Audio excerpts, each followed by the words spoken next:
अब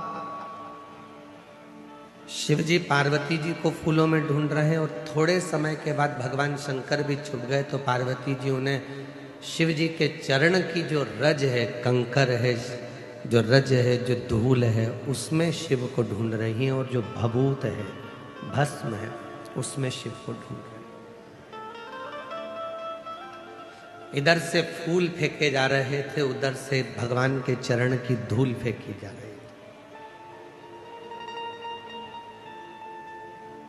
जब दोनों का मिलन हुआ तो देव अधिदेव महादेव और पार्वती के मिलन पर नंदी जी ने हाथ जोड़कर निवेदन करा कि ऐसी होली हमने जगत में नहीं देखी कि प्रभु के चरण की रज जब उड़ाई जाती है, लगाई जाती है, तो उससे सुंदर कोई रंग नहीं हो सकता।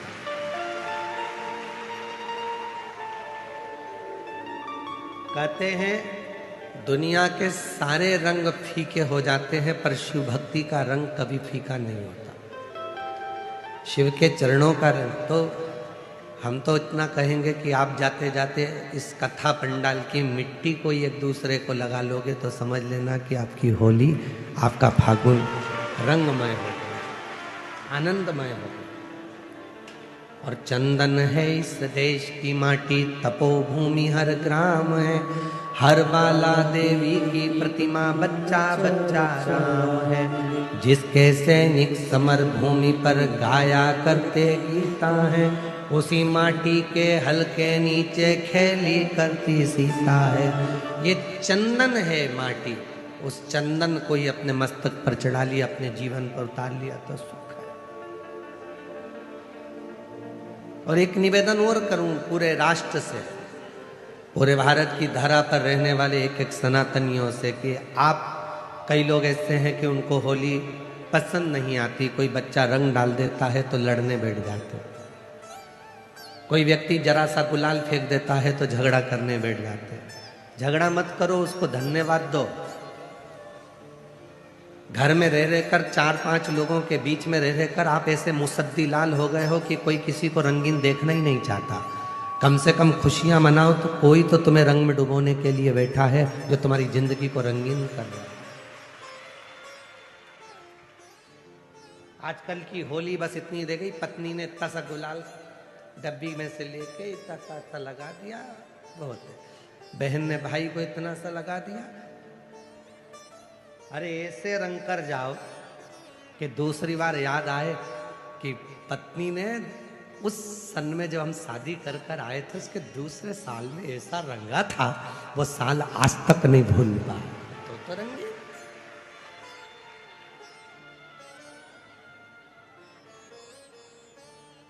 धोबिया धोए चाहे सारी उम्र।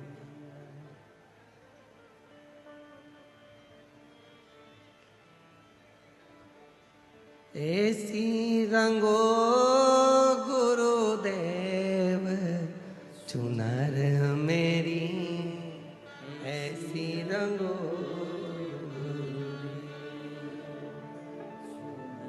चुनर मेरी, ऐसी राम लक्ष्मण भरत शत्रुघ्न हनुमत मेरी चुनर मेरी, राम लक्ष्मण भरत शत्रुघ्न हनुमत मेरी चुनर में, सरयू जैसी लहरा पाड़े ऐसी रंगो गुरुदेव चुनर मेरी, ऐसी रंगो गुरुदेव चुनर मेरी, ऐसी रंगो गुरुदेव।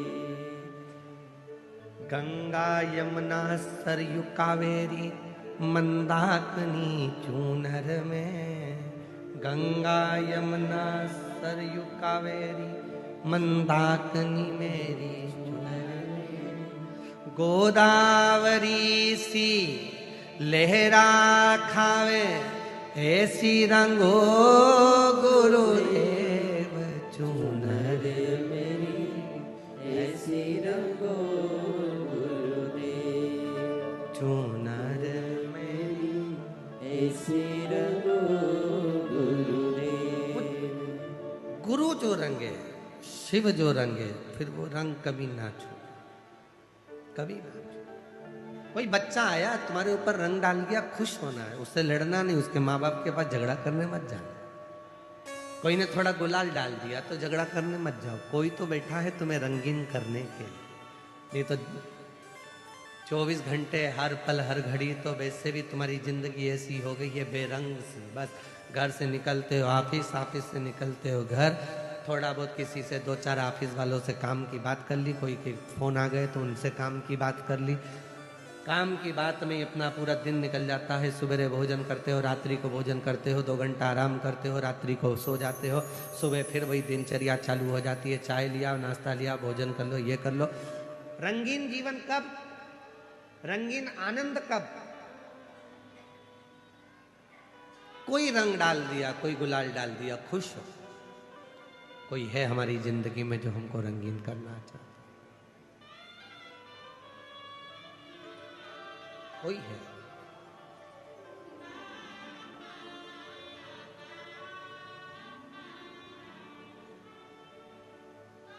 उस वो एक लाइन बहुत सुंदर है।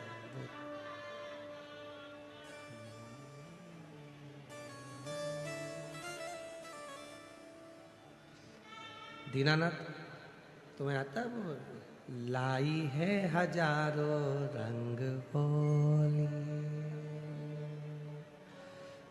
कोई तन के लिए, कोई मन के लिए। ये होली कहते हैं कि शिव को, भगवान शंकर की जो भस्म है, जो राख है, जो रज है, उसका सुख है। कोई एक देवता ऐसा बता दो कि जिसके तन पर रंग चढ़ा और वो रंग कभी ना उतरा। कोई एक देवता बताओ जिसके तन पर रंग चढ़ा और वो रंग ना उतरा। केवल एक देव है, देवाधिदेव महादेव, जो विष पिया नीलाकंठ हो गया, आज तक नहीं उतरा। जो मनुष्य को एक ऊर्जा, एक बल प्रदान करती है,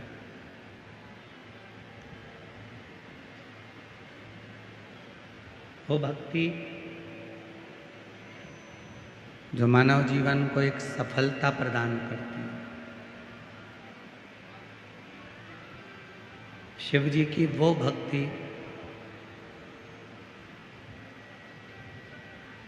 जो मानव जीवन में एक विश्वास को प्रकट करती है।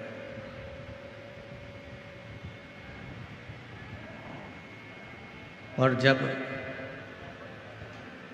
मानव जीवन के अंदर ईश्वर के प्रति भरोसा दृढ़ हो जाता है, विश्वास प्रबल हो जाता है, तो दुनिया का ऐसा कोई काम नहीं है जो मानव कर नहीं पाता और मंजिल तक पहुंच नहीं पाता।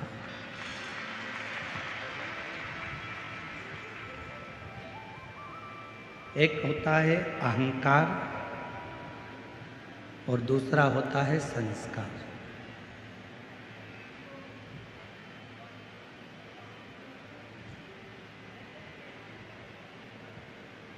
दो चीजें हैं, एक अहंकार है और दूसरा संस्कार है।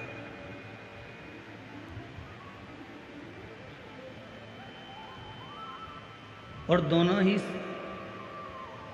इस मानव जीवन में रहती है, दोनों ही इस मानव जीवन में है, अहंकार भी और संस्कार भी।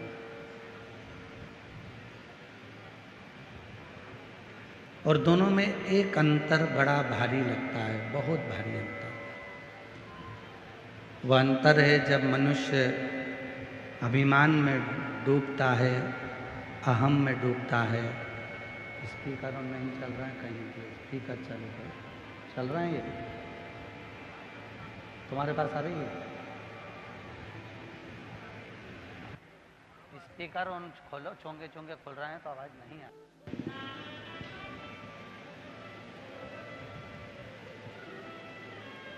एक अहंकार और दूसरा है संस्कार।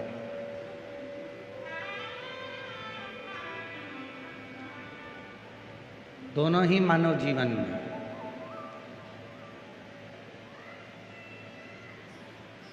दोनों ही मनुष्य के जीवन में आते हैं और दोनों में बहुत बड़ा अंतर होता है। और वो अंतर कौन सा कि अहंकार आता है तो व्यक्ति किसी को भी देखता तक नहीं। अहंकार आता है तब व्यक्ति किसी का भी मान सम्मान करना भूल जाता है। कौन बड़ा है, कौन छोटा है, कौन कैसा है, कौन कैसा है, उसके स्मरण में नहीं रहता। पर अहंकार में भले व्यक्ति सब कुछ भूल जाता है, आदर सम्मान सत्कार सब कुछ भूल जाता है, पर संस्कार एक ऐसा है जिसमें व्यक्ति चाहे छोटे से गरीब व्यक्ति को भी मिलता है तो प्रेम से मिलता है, और अमीर से अमीर व्यक्ति से भी मिलता है तो प्रेम से मिलता है।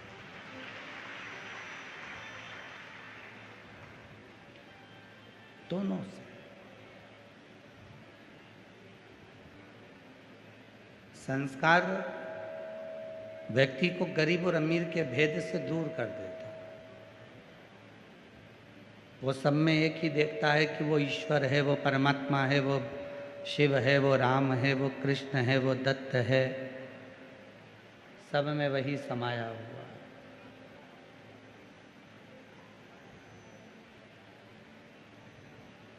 उसके विवेक से वो चला गया कि ये अमीर है कि ये गरीब है। उसके विवेक से वो निकल गया कि ये धनपति है कि रोडपति है। उसके विवेक में तो केवल एक ही श्रेष्ठता भरी हुई है कि ये परमात्मा का कोई जीव है, ईश्वर का कोई जीव, भगवान का कोई जीव है, ईश्वर का कोई जीव है, परमात्मा का कोई जीव है। और जब हम प्रत्येक जीव में, जितने भी जीव हैं संसार के प्रत्येक मनुष्य में, जब हम परमात्मा का दर्शन करते हैं तो निश्चित है कि हमें ईश्वर को ढूंढने की जरूरत नहीं पड़ती, ईश्वर हमको ढूंढने के लिए निकल जाता है। फिर हमें ईश्वर को नहीं ढूंढना, फिर हमें ईश्वर को नहीं ढूंढना, फिर हमें ईश्वर को नहीं खोजना, ईश्वर हमें खोजता है।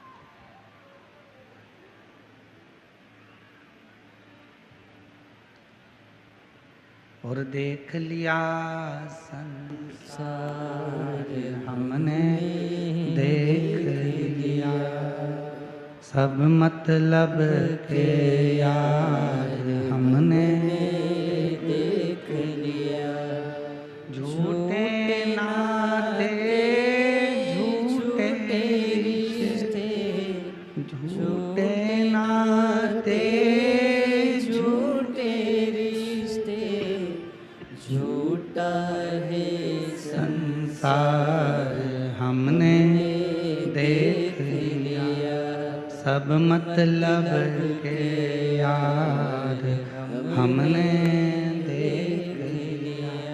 देख लिया संसार हमने, देख लिया, देख लिया संसार हमने, देख लिया। शिव आराधना करती है, शिव साधना करती है, भगवान शंकर की अविरल भक्ति करती है, शिव का भजन करता है, शिव का स्मरण करता है। ब्रह्मा जी भी भगवान शिव को समझ नहीं पाए थे, ब्रह्मदेव भी भगवान शंकर को समझ नहीं पाए।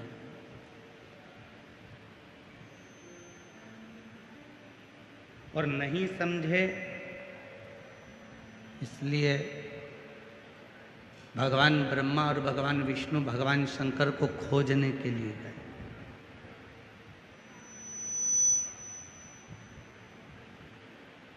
दोनों खोजने के लिए गए।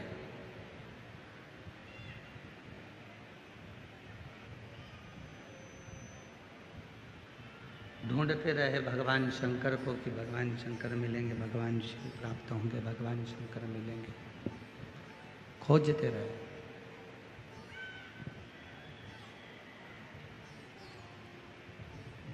पर बिना शिव की कृपा के संसार में कोई नहीं जन्मा जो शिव को समझ पाए।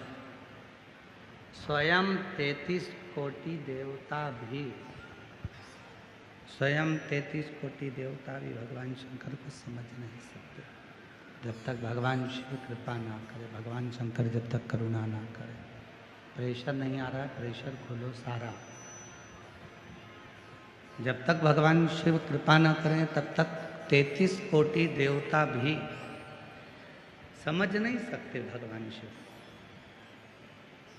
और फिर निवेदन करूंगा, यदि शिरूर के भक्त, शिरूर में रहने वाले, शिरूर के आसपास के रहवासी अगर इस शिव महापुराण की कथा में पहुँचे हैं, भगवान शंकर की कथा में पहुँचे हैं, भगवान शंकर की कथा को श्रवण कर रहे हैं, भगवान शंकर की कथा को सुन रहे हैं, तो याद रखना कि उस शिव की तुम पर और तुम्हारे परिवार पर कृपा हुई है, तो तुम भगवान शंकर की कथा तक पहुँचे हो, तो तुम भगवान शंकर की परिमा कथा तक पहुँच पाए हो, शिव जी की कथा तक पहुँचे हो,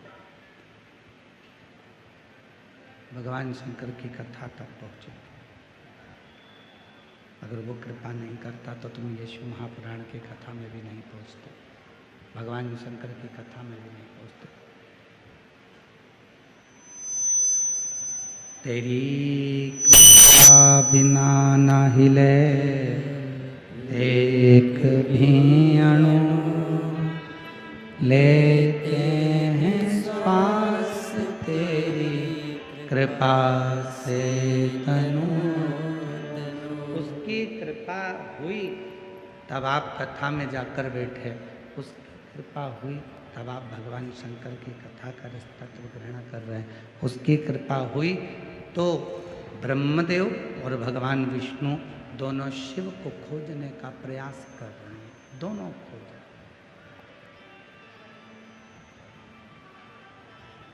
अगर वो कृपा नहीं करता, वो करुणा नहीं करता,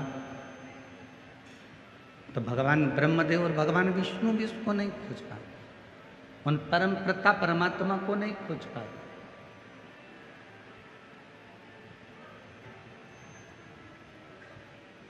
गए ब्रह्मा जी ऊपर भगवान शिव को खोजने के लिए, और भगवान नारायण पाताल में गए शिव जी को खोजने के लिए। खूब खोजा पर वो मिला नहीं।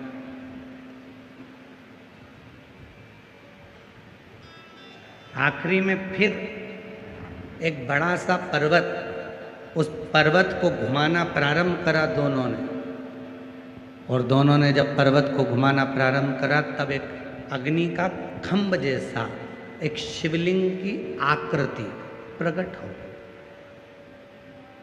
प्रथम शिवलिंग इस भूमंडल पर, इस संसार सागर में प्रथम शिवलिंग यदि किसी ने प्रकट करा था, और प्रथम शिवलिंग की पूजन यदि किसी ने करी थी तो वो भगवान ब्रह्मा और भगवान विष्णु ने करी थी, और प्रकट भी उनने करा और पूजन भी उन्होंने करा।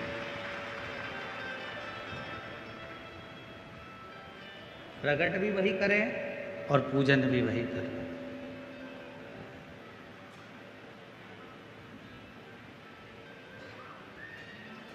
प्रथम शिवलिंग की प्रागट्यता भी भगवान ब्रह्मदेव और भगवान विष्णु करें, और पूजन भी वही कर रहे हैं। और आप सभी को स्मरण में आना चाहिए, सिरूर की धरा पर बैठकर आप कथा का रस तत्व ग्रहण कर रहे हैं, तो आपके विवेक में एक बात रहना चाहिए। जब देवासुर संग्राम हुआ, देवता और असुरों का संग्राम प्रारंभ हुआ, और जब देवता और असुरों के संग्राम में, जब देवता और असुरों का संग्राम हुआ और उस देवता और असुरों के संग्राम में माता लक्ष्मी से भगवान विष्णु ने ढेरों संपदा मांगी, अस्त्र शस्त्र मांगे, वैभव मांगा, सब कुछ दिया माता लक्ष्मी, सब कुछ।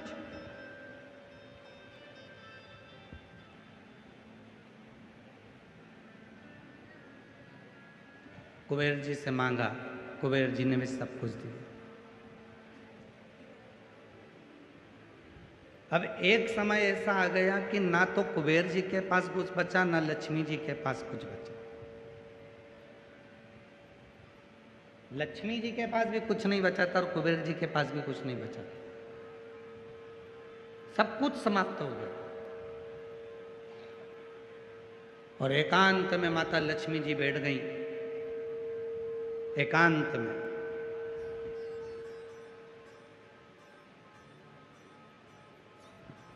जब माता लक्ष्मी जी एकांत में जाकर बैठी, तब स्वयं भगवान नारायण ने जाकर पूछा, लक्ष्मी बात क्या? लक्ष्मी जी कहती हैं, मेरे पास देने के लिए कुछ भी नहीं, एक इकन्नी भी मेरे पास, एक सिक्का भी नहीं बचा जो मैं आपको दे दूं और इस देवासुर संग्राम में वो धन लग जाए। अब मेरे पास कुछ बचा नहीं, अब मेरे पास कुछ भी नहीं। तो भगवान नारायण ने कहा कि तुम्हारे भाई कुबेर को बुलाओ, कुबेर से पूछो, उसके पास कुछ होगा तो वो दे देंगे। आज ये कथा यहाँ निकली है तो अपने स्मरण में जरूर रखें इस बात।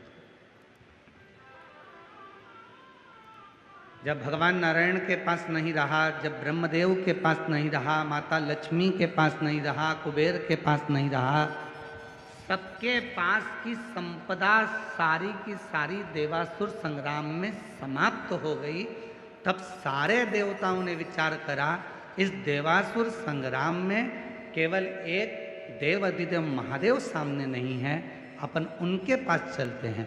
इतने में पीछे से इंद्र ने आवाज लगाकर कहा कि जब नारायण के पास में इतना वैभव वो नहीं रहा, लक्ष्मी जी के पास इतना वैभव वो नहीं रहा, भगवान कुबेर जी के पास इतना वैभव वो नहीं रहा, स्वयं देवताओं के पास इतना वैभव देवासुर संग्राम में वो भी चला गया, तो भगवान शंकर तो कैलाश पर रहते हैं, वो तो अड़भंग है, भस्म लपेटते हैं, जटाजूट बांधते हैं, गंगा मस्तक पर रखी हुई है, शरीर पर उनके भस्म चढ़ी हुई है, उनके पास तो कोई मकान भी नहीं है, घर भी नहीं है, वैकुंठ जैसा ठाट भी नहीं है, कोई संपदा भी नहीं है, तो आप सब देवता शंकर भगवान के पास क्यों जा रहे हो, वो क्या देंगे?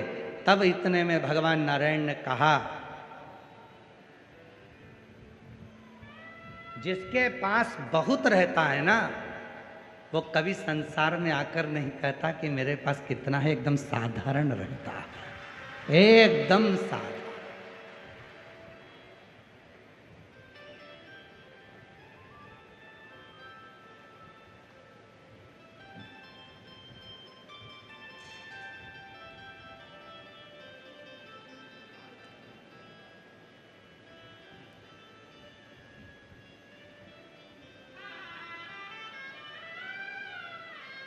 कल एक किसी ने एक वीडियो, सिरूर की एक वीडियो डाली है किसी ने, कोई यूट्यूबर होगा जिसने डाली हो, अगर वो बैठा हो यूट्यूबर तो हम उसको बुलाएंगे, उसको भी हम सम्मान करेंगे। उसने एक वीडियो डाली, वो वीडियो पर नीचे बहुत सारे लोगों ने अपना अपना भाव लिखा। सिरूर की वीडियो है।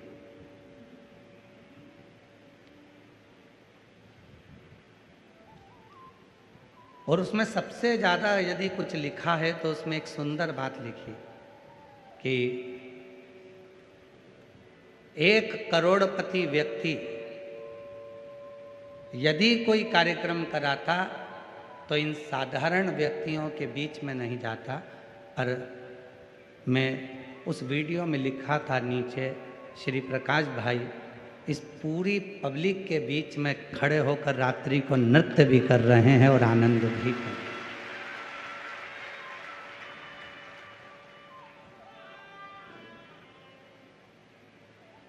श्री प्रकाश भाई रसिक लाल जी धाड़ीवाल जी के लिए उसमें लिखा, जिसने वो वीडियो डाली हो अगर वो कहीं बैठा हो यूट्यूबर तो आ सकता है, अगर वो यूट्यूबर कहीं बैठा हो जिसने भी, एक सहजता का विषय है,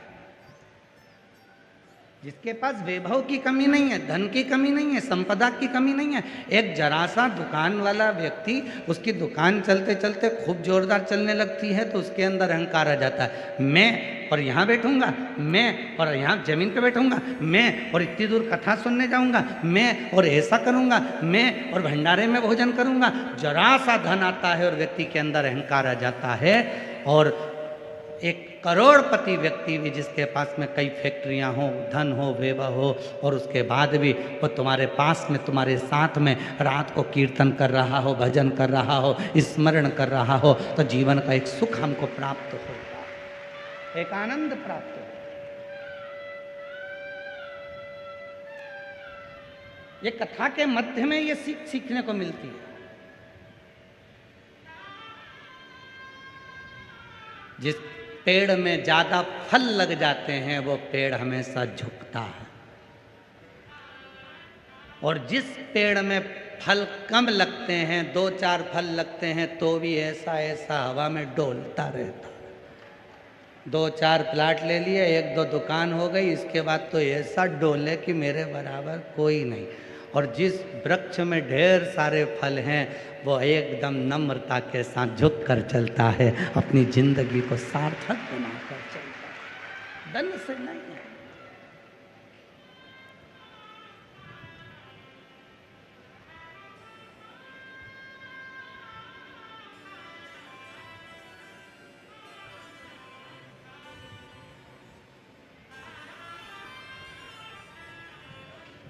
कल शाम को श्री प्रकाश जी की धर्मपत्नी जी दीना भाभी जी मिलने के लिए आई। आदित्य बाबू भी आए, जमाई साहब भी आए, बेटी भी आई, एक उनके परिवार के पुत्र भी आए। बातचीत करते करते करते करते श्रीमती दीना माता जी कहती हैं, भाभी जी कहती हैं कि गुरुजी अब हम जाएं, पंडाल में बहुत सारे लोग भोजन कर रहे होंगे तो सबको खड़े होकर भोजन कराना। सुनकर आत्मा तृप्त हो, मन तृप्त हो। एक समर्पण का भाव किसको कहते हैं? तो भगवान इस संवाद को शिरूर वालों के दिमाग में होना चाहिए कि लक्ष्मी के पास भी लक्ष्मी चली गई थी, कुबेर के पास भी लक्ष्मी चली गई थी, धन संपदा किसी के पास नहीं बची। भगवान नारायण के पास भी नहीं रही, ब्रह्मा जी के पास भी नहीं रही, इंद्र के पास भी नहीं रही, गरुण वरुण सारे देवता जब देवासुर संग्राम में सब कुछ हार चुके थे, समाप्त हो गया था, युद्ध लगातार चल रहा था और वो देवासुर संग्राम में कुछ नहीं बचा, तब आखिरी में किसी ने कहा कि एक बार शिव जी के पास चलते हैं। तो इंद्र ने पीछे से कहा शिव जी के पास क्यों? उनके पास तो भस्म है, राख है, जटाजूट है और मृगछाला है, गंगा की धारा है और कुछ भी नहीं है, बेलपत्र पड़ी रहती है, वो भी सूख चुकी होगी, वो क्या देंगे अपने को? तो इतने में भगवान विष्णु कहते हैं जिसके पास बहुत होता है वो कभी दिखावा नहीं करता, वो आनंद के साथ मस्त होकर नम्रता के साथ बिना दिखावे की जिंदगी को जीना पसंद करता है।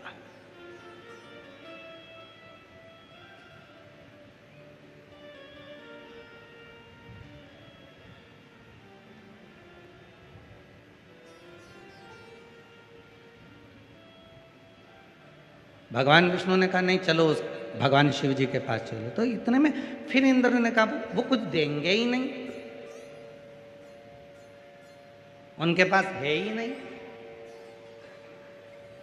सभी लोग कहते थे कोरोना काल में, जब कोरोना काल में नहीं, नोटबंदी के समय पर जब नोटबंदी हुई तो सब कहते थे हमारी माता जी के पास तो कुछ भी नहीं है, मेरी जीजी के पास तो कुछ भी नहीं है, जितना तो तुम्हारी दुकान में नहीं निकला उतना जीजी के चावल के डब्बे में निकल गया। और चावल के डब्बे में निकल गया।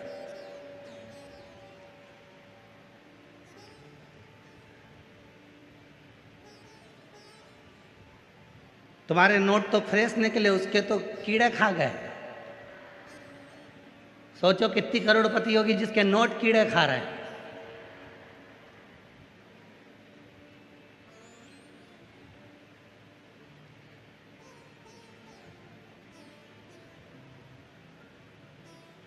दिखता है कुछ नहीं है, और ऐसे ही रहना चाहिए।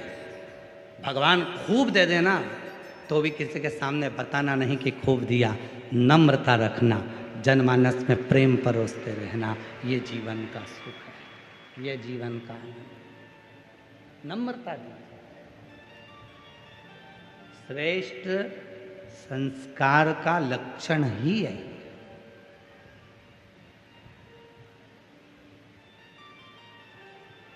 और सावधान होकर अपनी जिंदगी को जीते। अब देखिए,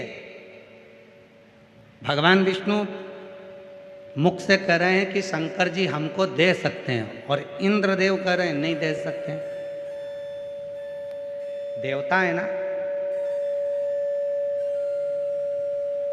इंद्रदेव भी देवता है ना। देवता को तो देवता का साथ देना चाहिए कि नहीं नहीं शंकर भगवान सब दे सकते हैं। पर आज का जमाना इतना विचित्र चल रहा है। आज का जमाना आज से नहीं, पूर्व से चला आ रहा है। जब देवता देवता के नहीं हो पा रहे हैं, इंद्रदेव भगवान शंकर के लिए कह रहे हैं कि वो नहीं देंगे। जब देवता देवता के लिए कह रहे हैं, तो आज के जमाने में कौन है जो आपका साथ देगा?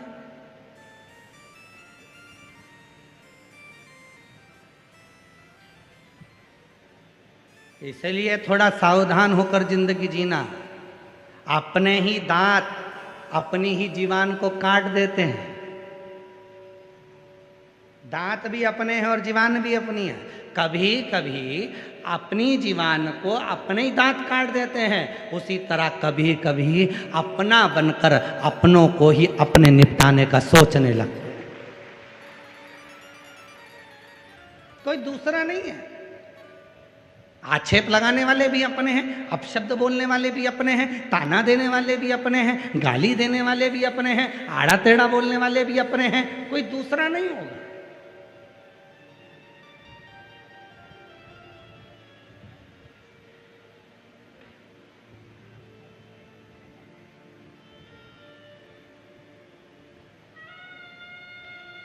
आज टीवियों पर बहुत, जब टीवी खोलो तो एक जंग छिड़ी हुई है सनातन में, एक दूसरे पर आक्षेप लगाने की, एक दूसरे को आड़ा टेढ़ा कहने की। कोई दूसरा नहीं बोल रहा, कोई दूसरा उंगली नहीं उठा रहा, कोई दूसरे धर्म का व्यक्ति आकर आक्षेप नहीं लगा रहा, कोई दूसरे धर्म का व्यक्ति आकर अपशब्द नहीं कर रहा है। अपने ही अपने को आक्षेप लगा रहा है, अपने ही अपने को ताना दे रहे हैं, अपने ही अपने को अपशब्द कर रहे हैं।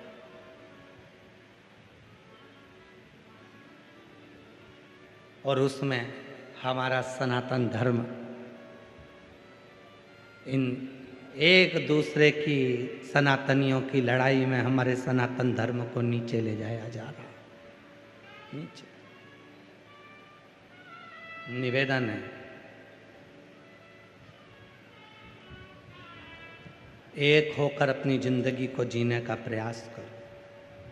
कितना भी वैभव है आपके पास में, कितना भी धन है आपके पास में, कितनी भी संपदा है आपके पास में, कितनी भी विद्वत्ता है आपके पास में, कितना भी ज्ञान है आपके पास में, उसमें आपकी भीतर की नम्रता बताती है। दो हैं, एक लंका का राजा रावण और एक श्री हनुमान जी महाराज। आप सबके मुख से सुना है कि रावण विद्वान है। बोलो बोलो, आपने भी सुना है कि नहीं सुना कि रावण जैसा विद्वान दुनिया में कोई नहीं हो सकता। रावण इतना विद्वान है। और तुलसीदास बाबा ने हनुमान जी के लिए लिखा, विद्यावान गुणी अति चातुर, राम काज करिबे को आतुर, प्रभु चरित्र सुनिबे को रसिया, राम लखन सीता मन बसिया। विद्यावान गुणी अति चातुर, दो हैं। रावण भी विद्वान है, हनुमान जी महाराज भी विद्वान है, पर इसमें दोनों की विद्वत्ता में श्रेष्ठ विद्वत्ता किसकी कही तो कहा विद्यावान गुणी अति चातुर। शिव महापुराण की कथा कहती है कि रावण विद्वान था, पर रावण विद्वान के साथ विद्यावान नहीं था। विद्यावान किसको कहते हैं कि बहुत सारा ज्ञान आपके अंदर आ जाए, बहुत सारा वैभव आपको मिल जाए, बहुत सारी संपदा आपको मिल जाए और आपकी जिंदगी में आप एकदम नम्र बन जाएं, छोटे बन जाएं, तो समझ लेना कि आप विद्यावान गुणी अति चातुर। तो समझना कि आप विद्यावान हो गए, तो समझना कि आपके पास में संपदा हो गई, तो समझना कि आपके पास में वैभव हो गया।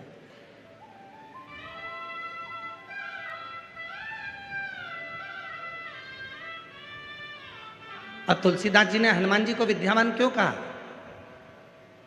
रावण को तुलसीदास जी विद्वान कह रहे हैं, रावण को तुलसीदास जी विद्वान कर रहे हैं, पर हनुमान जी को विद्यावान कर रहे हैं, क्योंकि विद्वान बनना सरल है पर विद्यावान बनना कठिन है। हनुमान जी विद्यावान क्यों कहलाए? क्योंकि जब वो लंका में प्रवेश कर रहे थे, इतने बड़े नगर में प्रवेश कर रहे थे, सुरसा नाम की एक राक्षसी भी उनके सामने आ गई थी, लंकनी नाम की राक्षसी भी उनके सामने आ गई थी, और हनुमान जी एक छोटा सा रूप रखकर उनके सामने आ गए, उनके सामने नमन किया, प्रवेश करने लगे। और यही विद्वान की, एक विद्यावान व्यक्ति की सबसे बड़ी निशानी होती है कि जब आप किसी के पास जाओ, कितना भी धन तुम्हारे पास हो, कितनी बड़ी भी कुर्सी तुम्हारे पास हो, कितना बड़ा भी पद तुम्हारे पास हो, जिससे मिलने के लिए जा रहे हो वो भले छोटा या बड़ा क्यों ना हो, आपकी नम्रता से आपको उसको नमन करना चालू करना चाहिए। ये विद्यावान गुणी अति चातुर, राम काज करीबे को आतुर। प्रभु चरित सुनिबे को रसिया, राम लखन सीता मन बसिया।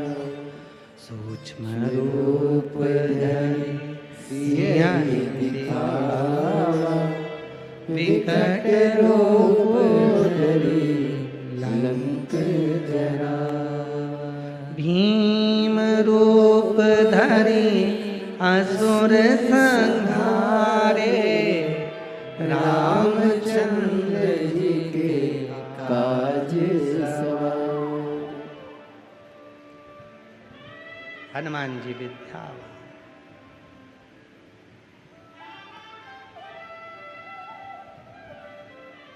डॉक्टर बनो, इंजीनियर बनो, कमिश्नर बनो, कलेक्टर बनो, एसपी बनो, आईजी बनो, डीआईजी बनो, मंत्री बनो, संतरी बनो, कलंतरी बनो, तुम्हारी मर्जी पड़े जो बनो, पर उसके साथ विद्यावान गुणी अति चातुर।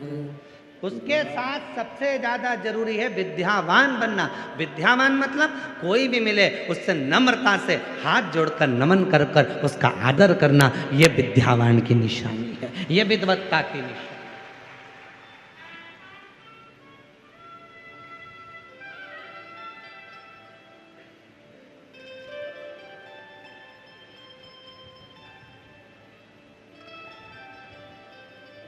पढ़ी लिखी लड़की आती है शादी कर कर बहू बनकर, सास से पूछती है कितनी पढ़ी हो मम्मी तुम?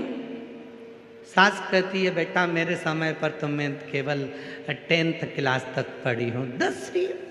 बस बस 10वीं? हाँ।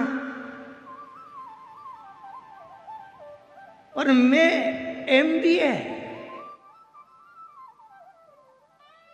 अब बहू के मन में आता है कि ये 10वीं फेल, मुझे क्या सिखाएगी, मैं इसको सिखाऊं। फिर सास ने कहा बेटा मैंने सुना है तुझे सब कुछ बनाना आता है, आइसक्रीम बना सकती है? हाँ मम्मी, अभी लाई बना के गई। अटैची खोली, अटैची में से बुक निकाली, रेसिपी बुक। 2 किलो दूध, धीमी आंच में हिलाओ, बेकिंग पाउडर डालो, फिर हिलाओ, थोड़ा ड्राई फ्रूट्स डालो, फिर हिलाओ, थोड़ा शक्कर डाल के फिर हिलाओ। 1 घंटा फ्रिज में रखो, बुक बंद। 3 घंटे के बाद में सास ने फ्रिज खोला, बहू को आवाज लगाया, बेटा, ओ बेटा। बेटा बोली, हाँ मम्मी। ये फ्रिज में घंटा किसने रखा? मम्मी, मैंने। क्यों? रेसिपी बुक में लिखा था 1 घंटा फ्रिज में रखो।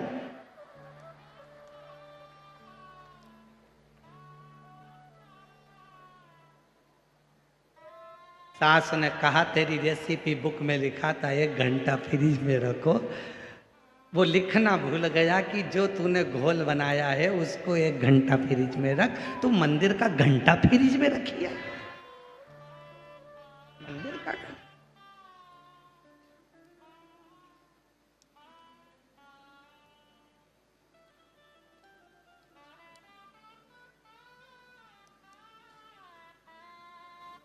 कल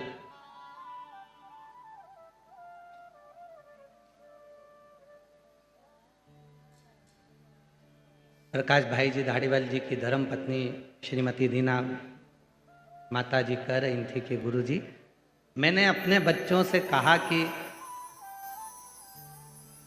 पढ़ाई में परसेंटेज थोड़ा सा कम आएगा तो चल जाएगा, पर संस्कारों का परसेंटेज कम नहीं होना चाहिए। संस्कारों का परसेंटेज कम नहीं होना चाहिए।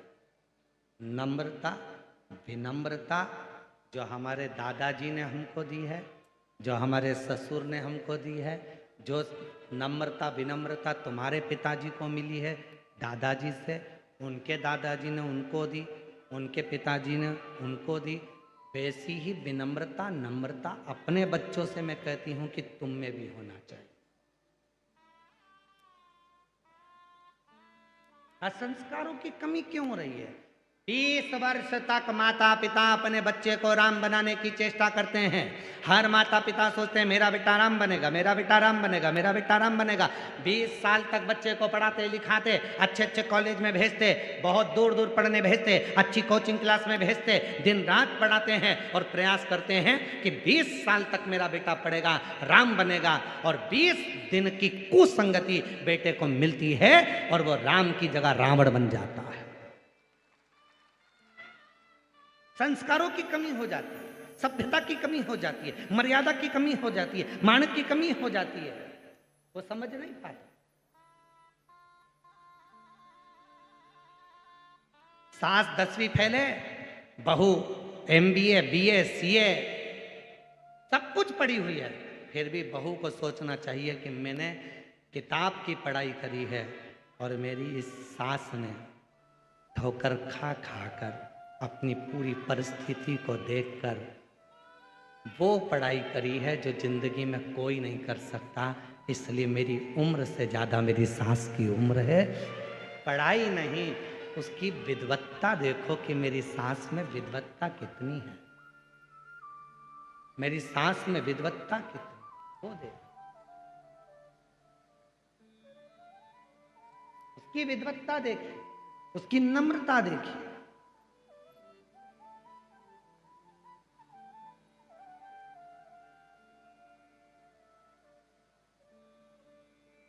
शिव है भी ऐसे,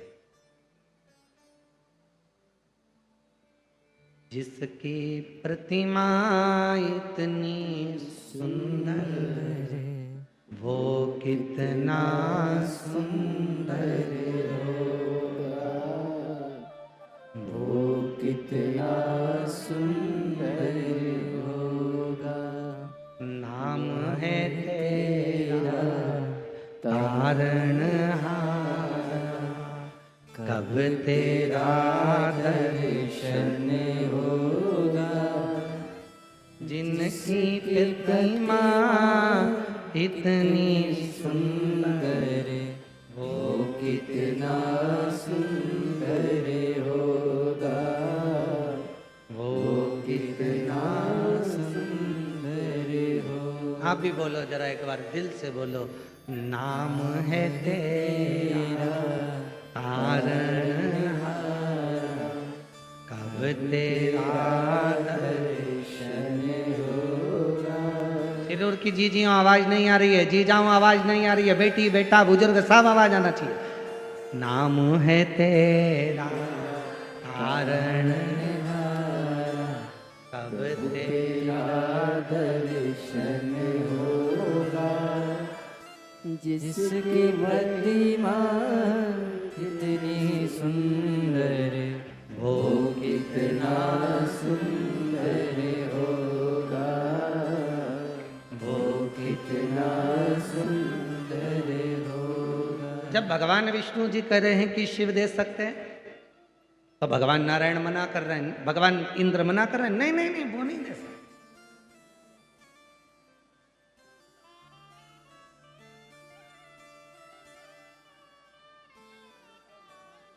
सच्चे व्यक्ति के पक्ष में कम लोग खड़े होते हैं और झूठे व्यक्ति के पक्ष में दुनिया खड़ी हो जाती है। ये जिंदगी का बहुत बड़ा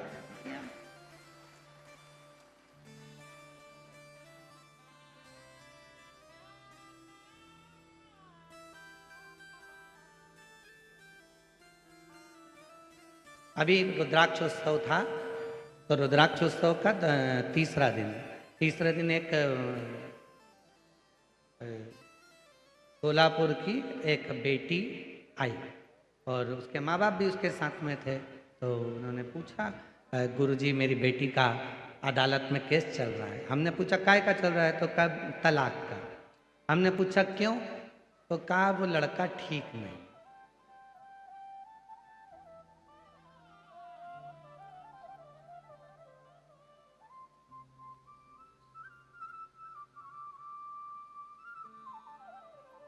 क्या गलती है उसमें? तो कहा वो अपने मम्मी पापा की सुनता है और इसकी बिल्कुल नहीं सुनता। हमने कहा ठीक। और नौकरी करता है कि नहीं करता? करता है। अच्छा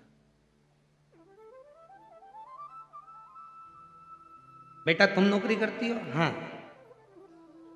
कौन से जगह का? इस बैंक में मैं करती हूँ। मैंने कहा ठीक। अब हमने उस बेटी के मम्मी पापा से कहा 2 मिनट के लिए बाहर बैठो। भाई से कहा तू इसके पास बैठ, और हमने उससे कहा बेटा एक बात बता कि अच्छा लड़का मिला, ठीक है, आज वो अपने माँ बाप की सुन रहा है। जिस दिन तेरे घर में बच्चा होगा और तेरा बच्चा बड़ा होगा, जब तेरे पिताजी के संस्कार उस बच्चे के पिता के संस्कार उसमें आएंगे, तो एक दिन ऐसा आएगा कि वो तुम्हारा बेटा भी तुम दोनों की सुनेगा। तब तुम्हें मालूम पड़ेगा कि जीवन में माता पिता की सुनना किसको। इतनी सी बात के लिए कि वो मम्मी उसको भड़का देती है, पापा उसको भड़का देते हैं, भाई बहन भड़का देती है, कोई उसको भड़का देता है।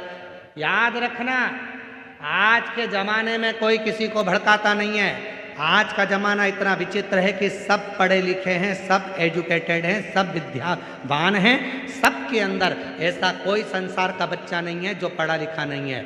आज के बच्चे को पढ़ने के लिए कोचिंग भेजना पड़ता है। आज के बच्चे को सीए बनना है तो कोचिंग भेजना पड़ता है। आज के बच्चे को यदि कोई अच्छी पढ़ाई कर रहा है तो कोचिंग भेजना पड़ता है। पर आज के छोटे से छोटे बच्चे को मोबाइल सीखने के लिए कोचिंग नहीं भेजना पड़ता, वो तो पैदा होते से चालू हो जाता है।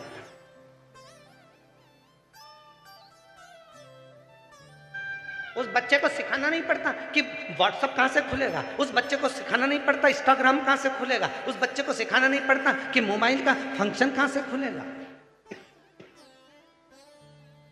जितने फंक्शन तुमको नहीं मालूम उतने तुम्हारी औलाद को मालूम, भले वो इतना सा। एसी के फंक्शन तुमको नहीं मालूम, तुम्हारी औलाद को मालूम, भले वो इतना सा। टीवी के फंक्शन तुमको नहीं मालूम जितने उस बच्चे को मालूम। क्यों? उसका कारण था, जब बच्चा गर्भ में आया डॉक्टर ने कह दिया बेड रेस्ट, तुम दिन भर पलंग पर पड़ी रही।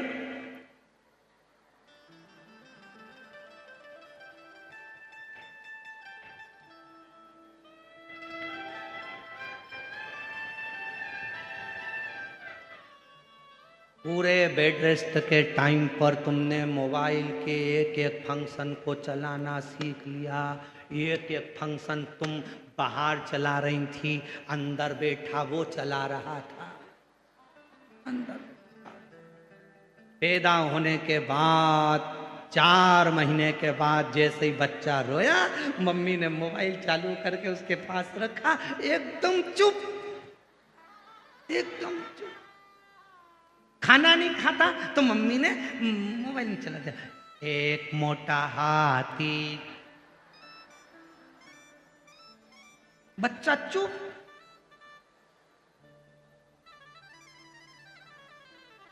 मम्मी किसी से मिलने के लिए, मेहमानों से मिलने के लिए गई, बच्चा रो रहा था, मोबाइल पकड़ा के चली गई, बच्चा चुप। जाओ, भले तुम 2 दिन के लिए जाओ पर मोबाइल दे जाओ, बच्चा चुप। इतनी प्रीत। आप में से कितनी माताएं जो अपने बच्चे को मोबाइल की कोचिंग देने भेजा था? आप में से कितने भाई बैठे हैं जिन्होंने अपने बच्चे को मोबाइल की कोचिंग देने भेजा था?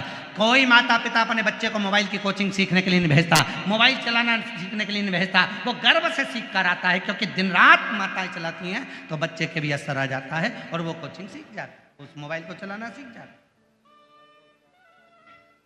हमने उस बेटी से कहा, बेटा तुम अगर तलाक लो भी लोगी और मालूम पड़े कोई दूसरा मिला, ऐसा लड़का मिल गया जो तुम्हारी जिंदगी को बर्बाद कर दे, पीने वाला मिल गया, व्यसन करने वाला मिल गया, बच्चों पे क्या इफेक्ट पड़ेगा? तो कहा गुरुजी अब मैं क्या करूं? तो हमने कहा घर जाना, माता पिता को समझाना और अदालत से केस वापिस लेना।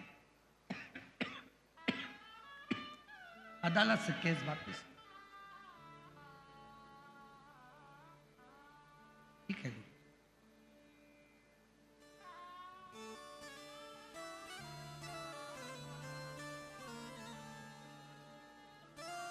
हमें प्रसन्नता इस बात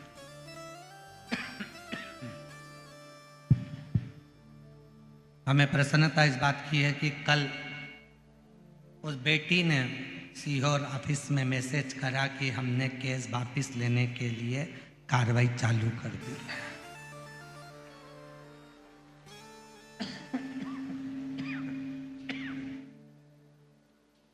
प्रसन्नता इस बात।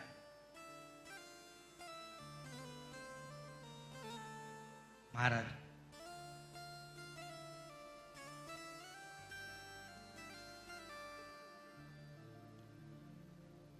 शिव भोले हैं, शिव नर्म है, शिव के पास में दिखावा नहीं, शिव के पास में दिखावा नहीं है। भोले हैं, नम्र हैं, उनके पास में दिखावा कोई काम। इंद्र कह रहा है क्या वो देंगे? क्यों नहीं देंगे? दे सकते हैं आप उनके पास।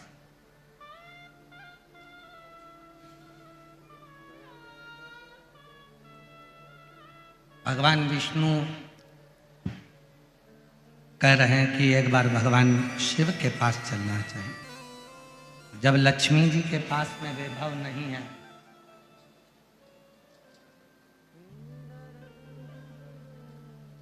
कुबेर जी के पास में वैभव नहीं है, संपदा है ही नहीं, किसी देवता के पास में वैभव नहीं है, तो शिव जी के पास वैभव कहां से है?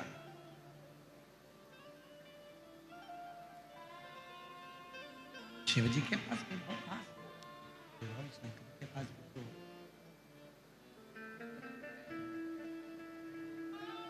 भगवान नारायण ने कहा कि कोई कोई ऐसा होता है उसके पास में कुछ नहीं होता,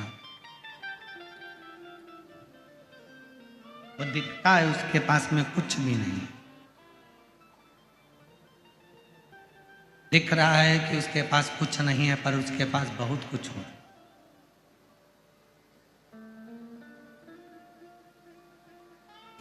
एक निवेदन करना चाहेंगे आप सबसे,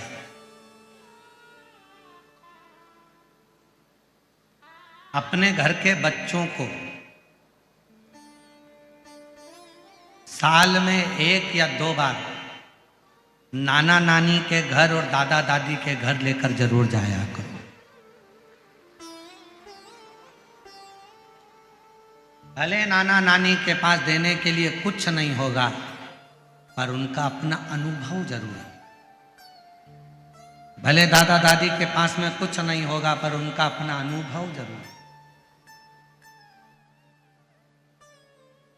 अपने घर के बच्चों को लेकर नाना नानी के घर जरूर जाओ, दादा दादी के घर जरूर जाओ।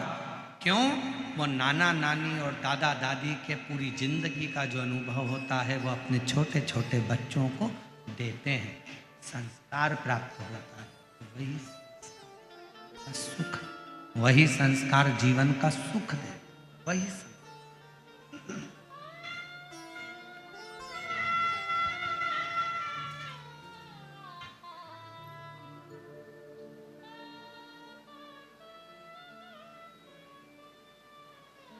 और मेरे बाबा दया करना, मैं तेरे भरोसे हूँ। मेरे बाबा दया करना, मैं तेरे भरोसे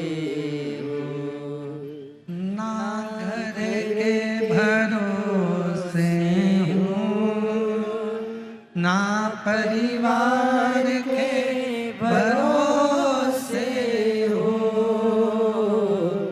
ना घर के भरोसे हो, ना परिवार के भरोसे हो। मेरे बाबा दया करना,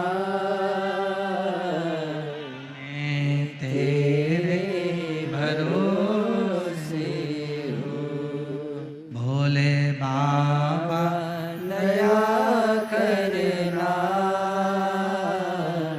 मैं तेरे भरोसे हूँ। तो कहा शिव के पास, शंकर जी शिव के पास।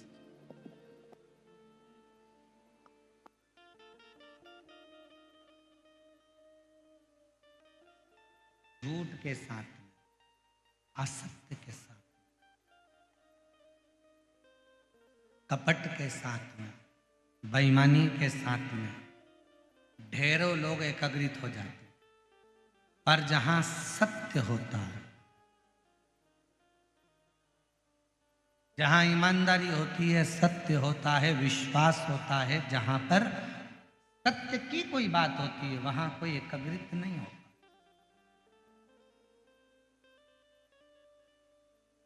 बहुत कठिन है उनको एकत्रित करना, बहुत कठिन।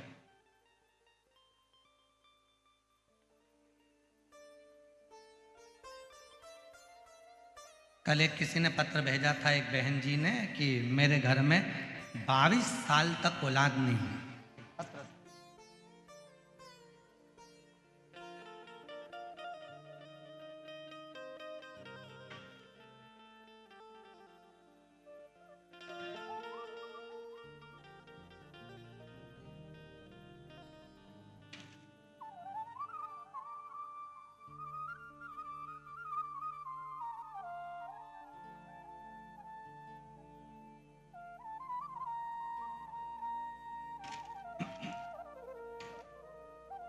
शंभु शरण पड़ी मांगो घड़ी रे घड़ी, दुख काटो दया करी दर्शन आपो।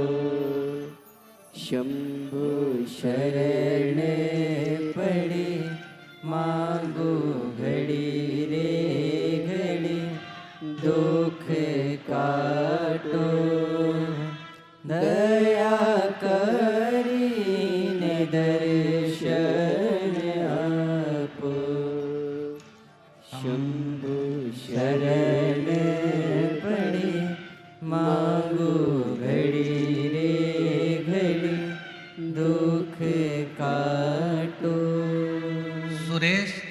रेवाड़ी, गांव बुहाना, राजस्थान से आए हैं।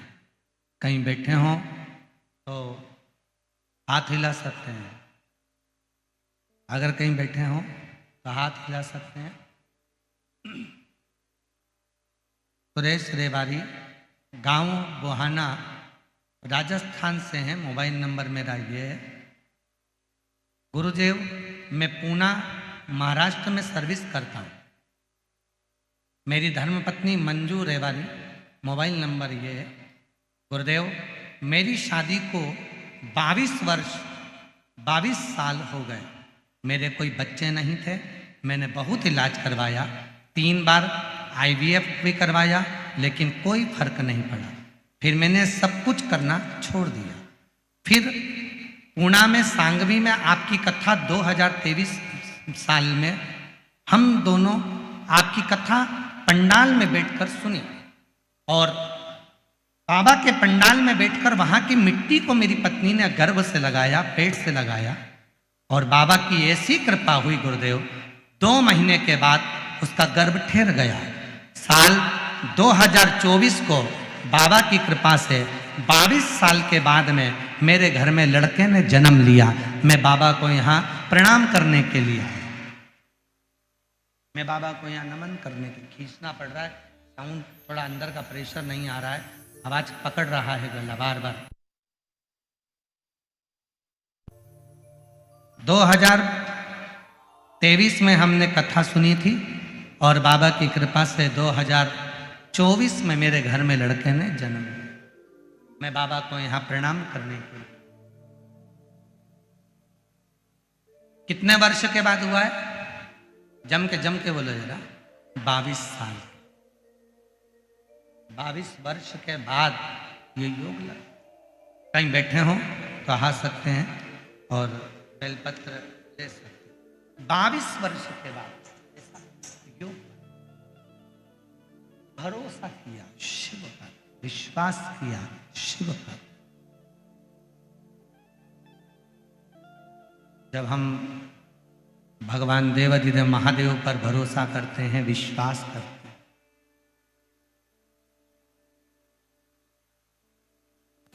और जब शिव जी पर हमारा पूर्ण भरोसा होता है, विश्वास होता है, दृढ़ता होती है, तो शिव करुणा करना प्रारंभ करते।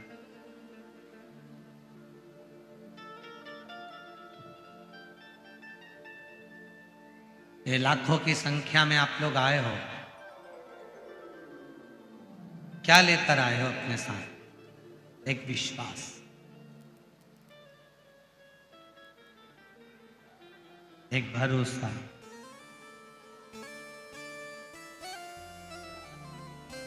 एक दृढ़ता, बाबा के प्रति आपका भरोसा।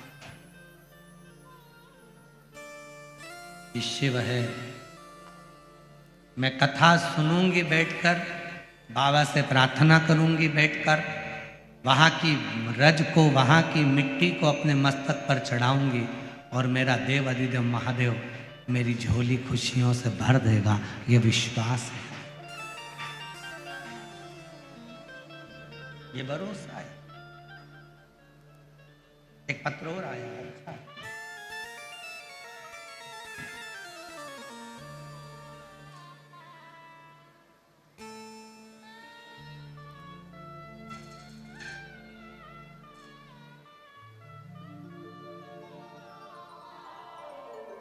लता रामदास पाटिल, पता कोपरगांव, जिला अहिल्यानगर, मोबाइल नंबर मेरा ये है। कहीं बैठे हों तो हाथ हिला सकते हैं। लता, पत्र LED पर चल रहा है, लता रामदास पाटिल, कहीं बैठे हों तो हाथ हिला सकते हैं। आप ही हैं? हाथ हिला तो दीदी एक बार, हाँ हाथ हिला तो एक बार। लता रामदास पाटिल, पता कोपरगांव, जिला अहिल्यानगर, मोबाइल नंबर मेरा ये है। मैं लता पाटिल कोपरगांव की रहवासी हूँ। मेरा बेटा 2019 से सरकारी नौकरी के लिए प्रयास कर रहा है, लेकिन सफलता नहीं मिली। मैं 2022 से टीवी पर पहली बार आपकी कथा सुनी, और जैसे बताए वैसे पूजा करना शुरू किया। मेरे साथ मेरा बेटा भी मंदिर जाने लगा। मैंने और मेरे बेटे ने पशुपतिनाथ का व्रत किया। आप जैसे कहते हैं वैसा ही पूजा करती। आपको क्या बताऊं गुरुदेव, बेटे से कहा कि बस तू एक काम कर, अपनी मेहनत कर, परिश्रम कर और शिव जी पर भरोसा रख। गुरुदेव 2024 में बाबा की कृपा से, आप कहते हैं कि बाबा हाथ पकड़ता है, बिल्कुल पकड़ता है गुरुदेव। और बाबा की कृपा से 4 जगह पर मेरे बेटे ने सरकारी नौकरी के लिए अप्लाई किया और बाबा ने ऐसी कृपा करी कि 4 सरकारी नौकरी में सिलेक्ट हुआ। बाबा की ऐसी कृपा। आज मैं बाबा को प्रणाम करने के लिए आती हूँ। मेरे बेटे ने एक नौकरी चुनी और बाबा की कृपा से आज वो ऑफिसर बनकर बैठा है। मैं बाबा को यहाँ नमन करने के लिए आई हूँ। कहीं बैठी हो तो आ सकती हैं। लता रामदास पाटिल, पता कोपरगांव, जिला अहिल्यानगर, मोबाइल नंबर ये। एक शिव पर, भगवान शंकर पर करा हुआ भरोसा दृढ़ हो तो शिव सुनता।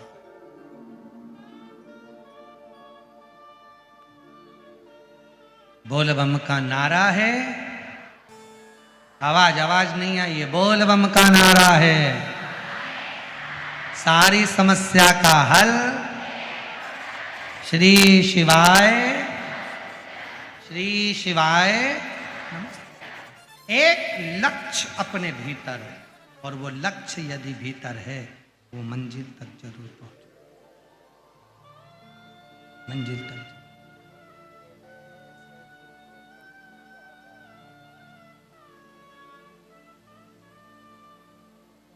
शिव कथा कह रही है, भगवान शंकर का चरित्र कह रहा, शिव महापुराण की कथा कह रही है।